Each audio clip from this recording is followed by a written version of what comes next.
What do you say, everybody? Welcome to Elephant in the Room. That's Jay Coker. I'm Mick Gillispie. We are proudly presented by Pearl River Resort.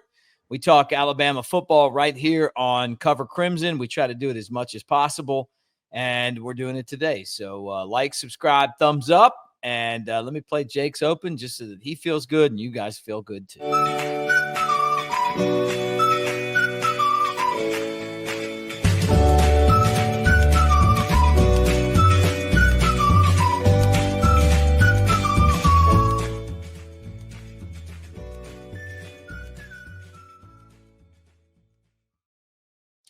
That's one hell of an open right there.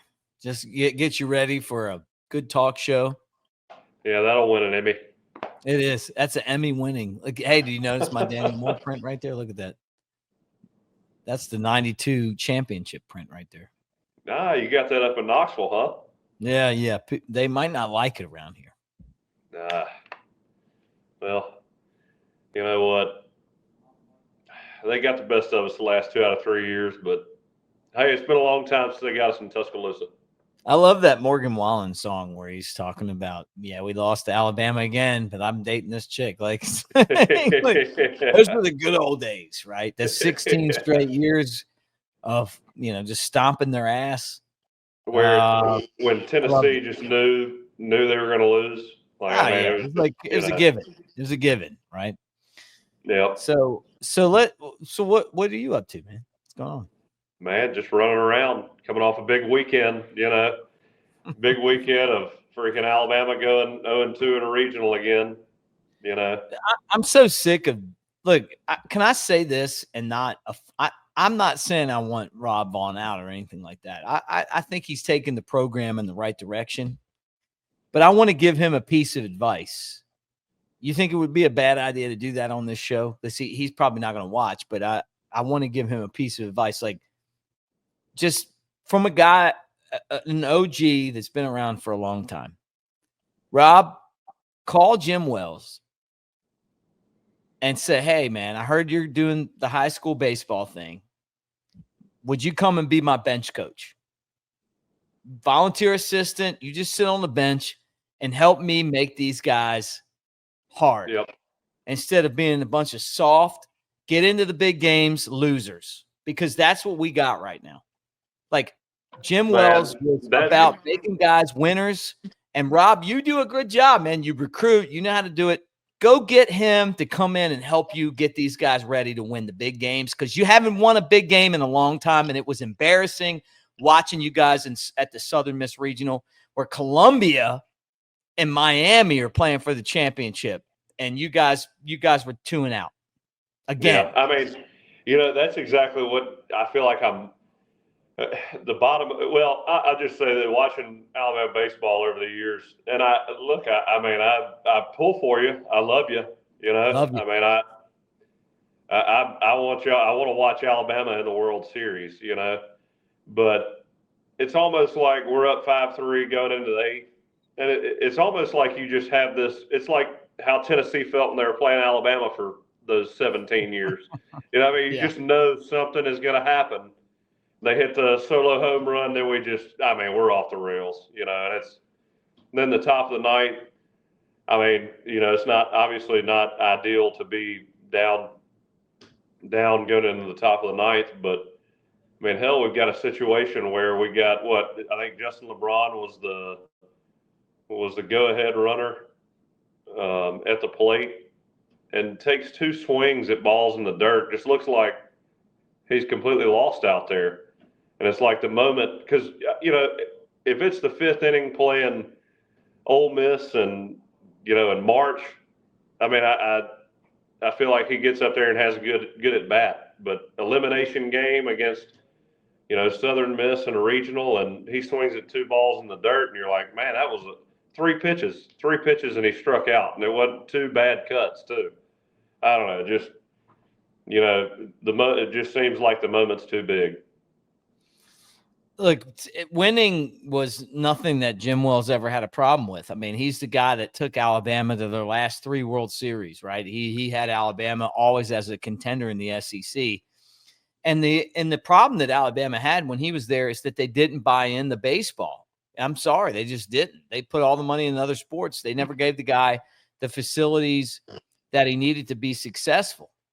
But bring him in. Like, look, let him sit on your bench, and Rob, learn from him, because once you get into the big games, you're not winning anything. You know, Alabama's that team that shows up with the big name, and they're out like 2-0. Like this, we've seen it. Like SEC tournament, you guys suck. Regionals, you're losers. Right? Go out and get a guy that can come in and say, "Hey, I'm not your head coach, but I'm going to teach you guys how to be a little bit tougher. Wear that uniform with pride. Hey, don't be afraid to get it dirty." It's like, oh, well, you know, maybe it was just a bad break. Yeah. Well, what is that? Like the last 2 years, you're 0-4 in regionals. Come on. Like, it's just not good enough. That's just not that. It's not good enough. And watching that game against Southern Miss where they blew that lead, it was like, these guys don't know how to win big games. Well, I mean, it looks like we've got the pieces to go far, and then we just can't figure out how to win. You know, I mean, that's all there is to it. And like we talk about the Alabama football games, when games are close against teams we know we should beat, and we're just having a bad Saturday, but then you just make the clutch plays at the end. There's a calming feeling when you're watching, or at least when you're watching Alabama football when Coach Saban was around. And I'm not saying, you know, don't look into that too deep based on what I'm saying, but in that era, I mean, we made the plays to win. It was like every game that it was close against teams we shouldn't be close with, we still had the ability to win because we made those plays and key points in the game, you know. Yeah. Whereas, man, you watch baseball, we just don't know how to win yet. And I'm so ready to. It's so awesome to see Alabama basketball get there. Now I want to see Alabama baseball get there. Me too. It was disappointing. It really was. You know, it's you know, mental toughness. Just get in there and get it done. I mean, Yep. You know, let's stop worrying about all the exterior factors and just play the damn game. Yep. No, I'm with you. I mean, and I think everybody kind of felt the same way. It's like, you know, you hear Rob Vaughn's name mentioned with other jobs, and it's like, how about just winning some postseason games at the job you got right now? Yeah. You know? And I know you took over a bad situation. You know, the coach is accused of betting against our team, but there's a lot of great baseball players in the state, and this team could have won some games at these last two regionals. But it's a mentality, it's a culture, and it was disappointing. And it ain't the Alabama way. Now, with that said, I guess since we talked last, Bama basketball got some good news. What's the basketball good news? Well, that they're getting their best player back. I mean, well, of the guys that were eligible to return, right?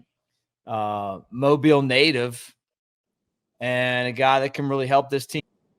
Yeah, so LeBaron Lafon coming back to Alabama. He was hoping to go in the NBA draft. It didn't work out. He's coming back to Tuscaloosa. This gives Alabama basketball that guy that really can help them kind of propel themselves back into what they were doing last year, and that's being successful. Yeah, LeBaron, I did. Yeah, that was 4 days ago. He had made it pretty clear he was not coming back. So, man, it's nice to have a guy, the floor general from Mobile, coming back. Gotta love it, man. I really enjoyed watching him play last year. I'm so glad I think that's the right decision too. You know, I mean, he had a good year last year, but I mean, with Mark Sears ahead of you, you're not going to be the guy. This year kind of puts him in the perfect position to be the man, you know? Yeah. That's going to be awesome. Yeah, I mean, it's a good decision for him. Oh, yeah.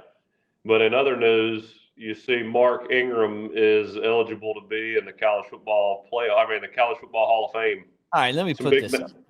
Some big names in this. Mark Ingram and D'Amico Ryans among 2026 College Football Hall of Fame ballot. So what makes you eligible? Is that like 15 years? Because he was gone in what, 2010? I'm not going to tell you I know or don't know. I don't know, but I will say this. Let's start with Mark Ingram's. Let's start with Mark Ingram. My grandmother used to call Walmarts. You know, here I am saying Mark Ingram's like there's two of them. Mark Ingram was Alabama's first Heisman Trophy winner.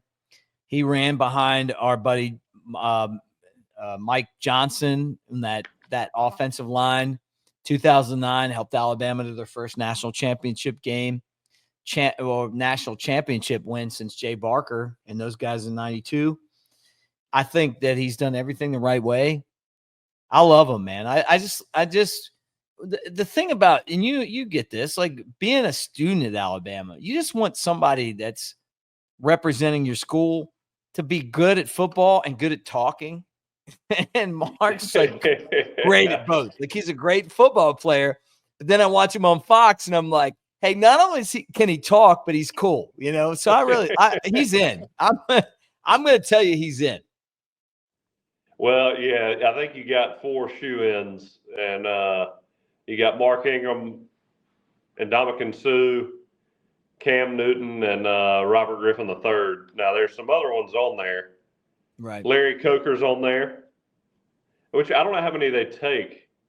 And I don't know I guess Julio, I don't know if he's already in or. No, he's not in yet. Well, you think just because the stats aren't there? I just don't think he's there, kind of yet. You don't think he's there kind of yet? I mean, I don't think – no, I think he's a Hall of Famer. I just don't think that he's like he hasn't been on the ballot. Yeah, I just don't know what the parameters are. But you think what do you think? Top 10 best Heisman Trophy winners of all time? Mark Ingram? Yeah.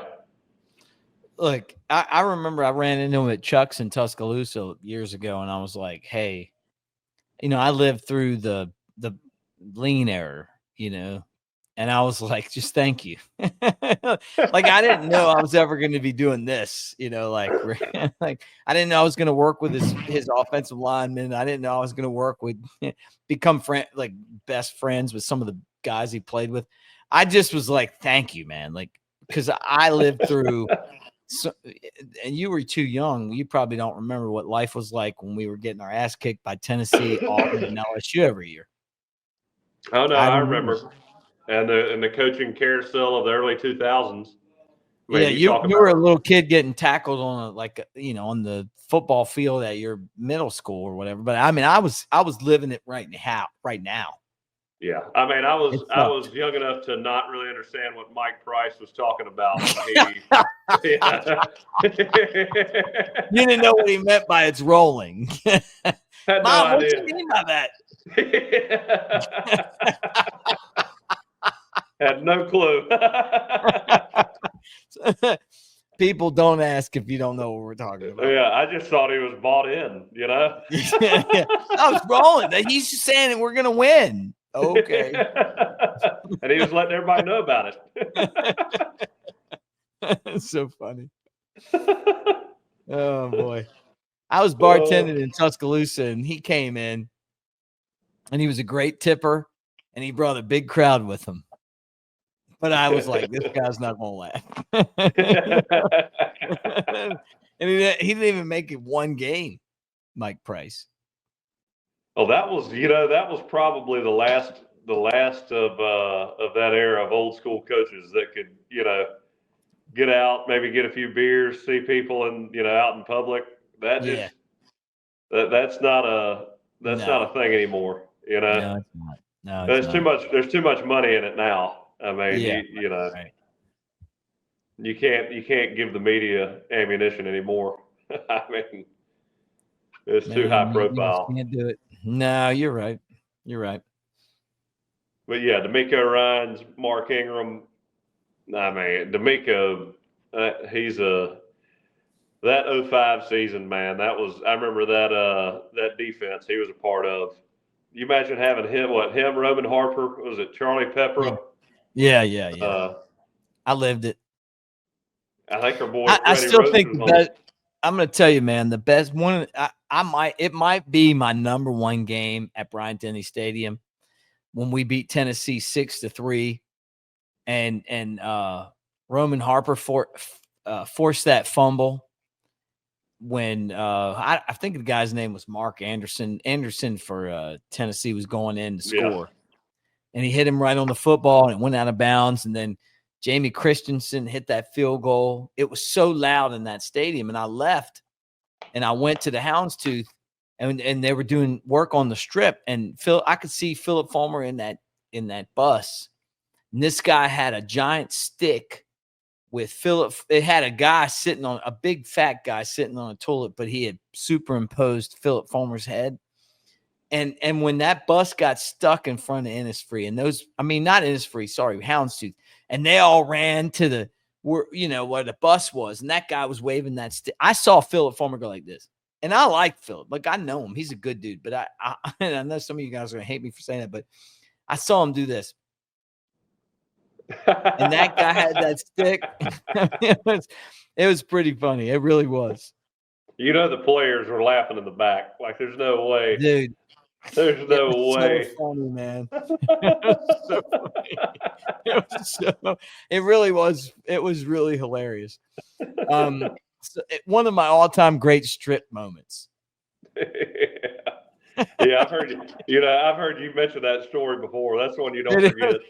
It was like one of those moments where I was like, am I really seeing this? Like when that bus, because they have the police escort, but they couldn't move because there was so much traffic. And I see him turn around, and that guy with that big fat guy on the stick with Philip, and he looks over and sees that after they lost 6-3.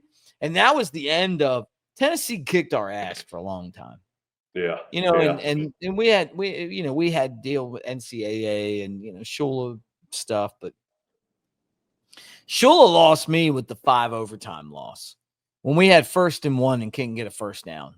I'm trying to remember which loss was that. Yeah, it was probably 0-2 or something. I don't know, but I just thought, like, this guy's not. Get this guy out of here. Like, if you can't get 1st and 1, like you don't belong in this job. And we've all hated Tennessee forever. I can remember doing the tailgate show with Mike Johnson and him being like, I don't even consider Tennessee a rival, and I'm going, okay, get out of here. I can't believe Mike would say that. Because when he was at Alabama, they just kicked our ass. Oh, yeah. And he didn't grow up. He grew up a Florida State fan. So it's not like us watching, like he's from Pensacola. That's right. And right. Honestly, like Shank grew up a Florida State fan. Oh, no, I'm sorry, an LSU fan. Yeah, Shank was all over the map, though, man. He was picking teams for their bands.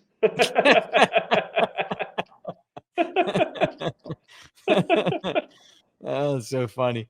So I'm giving Mark Ingram in, and I'm giving D'Amico Ryans. D'Amico Ryans is one of my all-time favorite Bama players. He was so good on defense, was a leader, and then what he's done in the NFL since he left Alabama is amazing. And I wouldn't be surprised if one day he's not Alabama's head coach.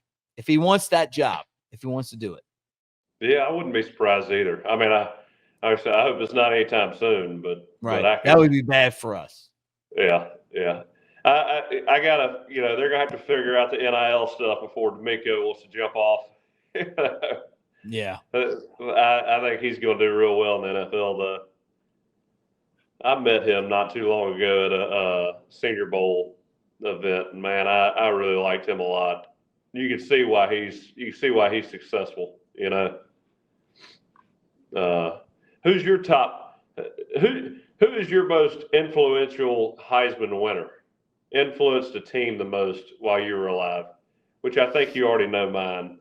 Yeah, we have the same guy, and it's for different reasons. Like I wasn't handing off to this guy, but I'm just watching him running over dudes, right? Like I don't remember Alabama having a more dominant player. And I feel like I should pick somebody different just because you're here, But I'm on the same page as you. because I just don't remember anybody like basically dominating a football game, like Derrick Henry. I mean, like, because you remember at the beginning of that year, there was a lot of running backs and they just kept getting hurt. And then it was like, hey, we'll just give it to Derrick. And then when he was kind of the guy, it felt old school. Where it's like, hey, we got a guy here that can tote the ball 30 times, and he's better as you go on in the game because people don't want to tackle him, right? Yeah, he carried it over 50 times in at least one game. I mean, it was insane. Yeah, I mean, Kenyon got hurt, and so he was, I mean, he was the main guy, and he just never came out. But the dude was bulletproof. I mean, I remember they were playing when he was in Tennessee, and they were playing, I think, Jacksonville. He had like a 95-yard touchdown run, and he was just throwing. It was like, I mean, he was throwing linebackers like bean bags. I mean, just throwing them down and just keeping on running. I mean, he's just grown men, and he was the same. It was like a year after he graduated. You think about him playing against college guys, which, I mean, in SEC, those guys are size wise, they compare to NFL size wise, but I mean, ability. He's just to toss around guys that are making millions of dollars tackling people. It's just kind of insane to even think about. Yeah. I think of all, him put that arm out, and you're just like, somebody's about to get punched in the face. I told you, man. I was in Jacksonville watching the Titans play the Jaguars at a bar one night, and the Jaguars decided they just didn't want to tackle him anymore. I mean, I think that's the game. Dude, I saw it. Like, yeah, like they would dive before he got there. Like they just didn't want any more of the stiff arms and getting run over. And then obviously he signed a 2-year deal with the Ravens, best football NFL team in the league. And basically he's getting, like they're paying him like the more money than any other 30-year-old guy's ever gotten because he doesn't prepare himself like a 30-year-old. Like his work ethic and his discipline are amazing. And I would know that because I flew next to him on a plane one time back from Vegas. No, he didn't even talk to me. I'm just kidding. Honestly, guys, I'm going to be honest with you. Himself with, honestly, we were sitting next to each other, but I had such a good time in Vegas. I didn't want to mention you, but I was like, I wanted to tell him I was friends with Ryan Anderson, but it just was too loud in there. You had so much, you had so much time, so much fun in Vegas. I'm really starting to wonder if that was even Derrick Henry. No, I knew it was because people kept coming on and be like, "Hey, what's up, Derrick Henry?" Like he had like a hoodie on. What's funny is I went to Ryan Anderson had that like event, that 422 event in Orange Beach, right? And it's him and TJ Yeldon. And I ran into TJ Yeldon at a Walgreens in Arizona, like randomly. And I just kept messing with him about that. Like, so I was like, hey, he goes, man, there's some guy. I was standing behind TJ in line. I didn't know it was TJ. I was just in line. And this guy's like, hey, aren't you TJ Yeldon? And he just like kind of blew the guy off. And he was like, man, I was just living out there. I didn't want anybody to know who I was, And I was standing behind him. And it made me laugh so much. TJ's a good dude too. Like not a big talker, but no, that's what I was about to say. Just not trying to have a conversation. No, no, you can't get hit. You can't get anything out of TJ. So I missed that event. Oh man, it was so good. It was so good. Shank was great.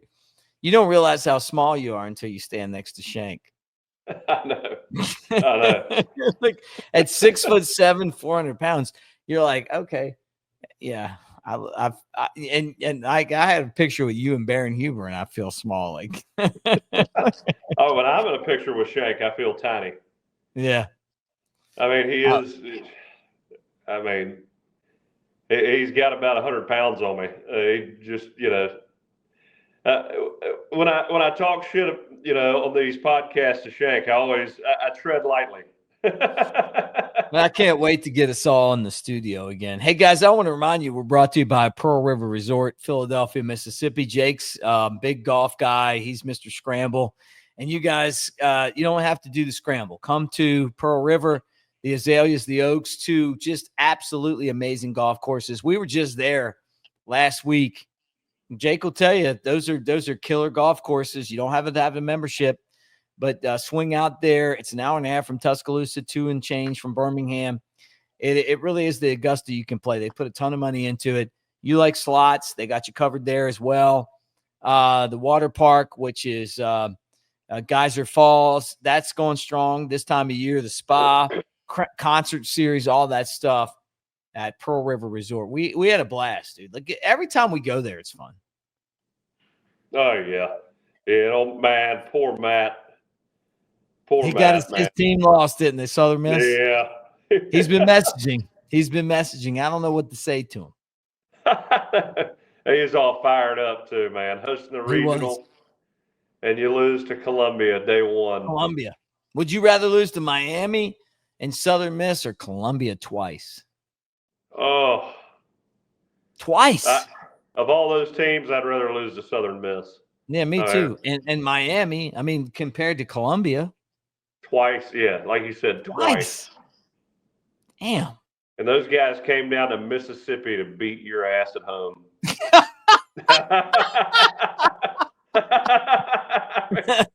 Don't tell Matt we said that because he'll get his time. He's like fourth row. Some of the tickets were $3,000 to sit in good seats in that regional. And Miami and Columbia were the teams playing for the championship. I mean, that's just it's golly, sad, losing at home like that. Oh, that's a rough day at the office. Hey, those Father's Day. Guys are probably going to be doctors and engineers too. Yeah. They'll be thinking about that forever when they're doing their regular job. Roback.com, promo code's room20, 20% off your first order. If you've already used it, just use a different email address. But it's Father's Day coming up. I know from our Floribama radio show that you are Mr. Patriotic, and you got a lot to celebrate right now at Roback. There's a lot of good patriotic shirts. Yeah. My father-in-law had a buddy from Arkansas come into town and stay with him this weekend, and he had the Roback he had the wrong state on there, but it was all red Arkansas. I need some of that with the Alabama on there as well. Little state pride shirt. Yep, little state pride. Roll Tide, everybody. And hey, we're brought to you by newlifeart.com. Promo code Crimson. Buy one, get half off your next one. And I've got mine up. Look at it right here. You see it? Finally, I got it up there. Our guy Jay Barker's championship team with that great defense. Gene Stallings. Were you alive when that game happened? Yeah, for about 3 months. Oh boy. Okay. All right, let's just change the subject. I don't want to hear any more of that. Listen, Roll Tide. That's a thumbs up on the channel. I don't want to hear about this guy not being alive back then. I'll just tell you this. Miami talked a lot of shit, and the boys put it on them down in the dome. Yeah, I need to go watch that game from start to finish. And the Penn State goal line stand.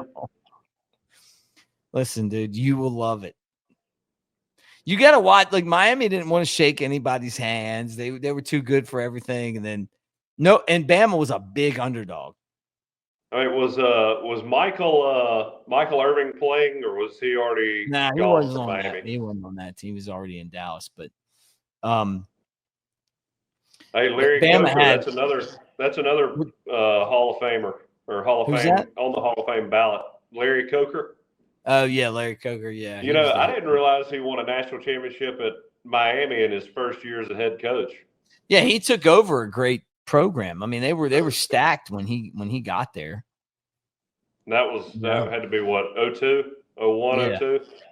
Yeah, they were stacked when he took over, you know. And I wish, look, I hope Kalen DeBoer does that, you know, like come in, but if he wins, I mean, he's done it himself, man. It's because it's recruiting and keeping guys on here. It's so much different now than it was back then.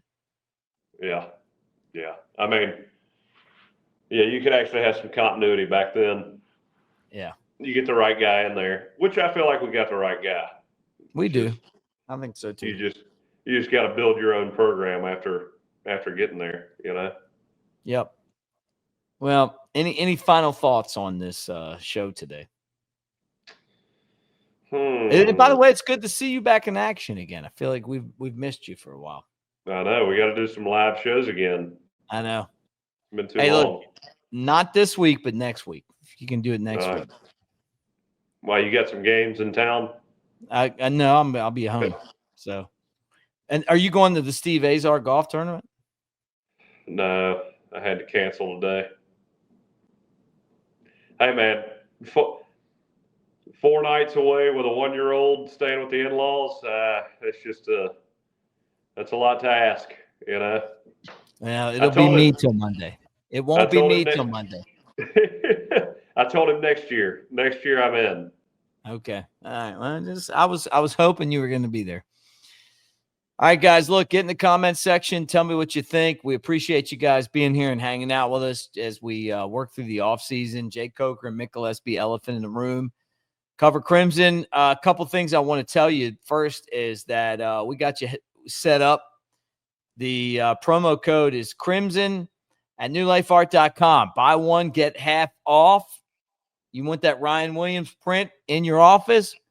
And I'm going to tell you, my place looks a whole lot better with that print from Daniel Moore on the wall. You guys know about this.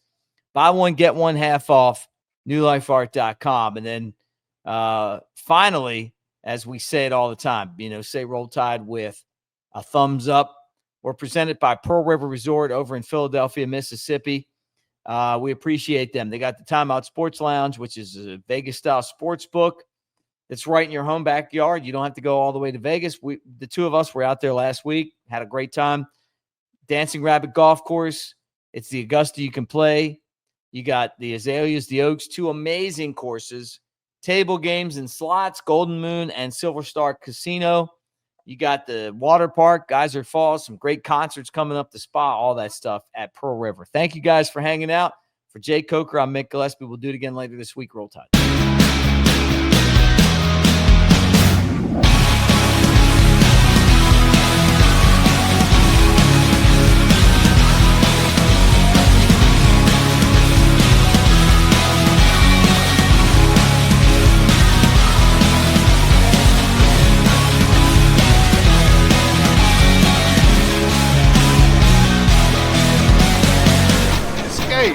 To Pearl River Resort.